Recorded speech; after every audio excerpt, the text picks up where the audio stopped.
কেন্দ্রীয় তথ্য সম্প্রচার মন্ত্রক ওয়েবস 2025-এর আয়োজন করেছে। 5ই ফেব্রুয়ারি সামিট শুরু হয়েছে, চলবে 9 ফেব্রুয়ারি পর্যন্ত। ইতিমধ্যে ওয়েবসের সামিটের উপদেষ্টা বোর্ডের সদস্যদের সঙ্গে ভিডিও কনফারেন্সে কথা বলছেন প্রধানমন্ত্রী নরেন্দ্র মোদী। জানা যাচ্ছে, প্রধানমন্ত্রীর সঙ্গে এই উপদেষ্টা বোর্ডের সদস্যরা ভারতীয় সংস্কৃতি ও প্রযুক্তির প্রভাব সহ নানা ইস্যুতে আলোচনা করেছেন।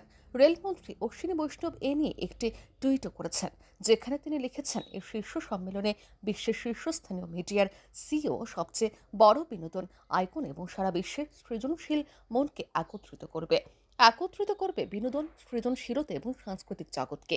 ইতিমধ্যে ওয়েব সামিটের উপদেষ্টা মণ্ডলীর সঙ্গে কথা বলেছেন মোদী। ভিডিও কনফারেন্সে কথা বলেন প্রধানমন্ত্রী। দেশ বিদেশের বিশিষ্ট মানুষজনদের সঙ্গে কথা বলেন তিনি।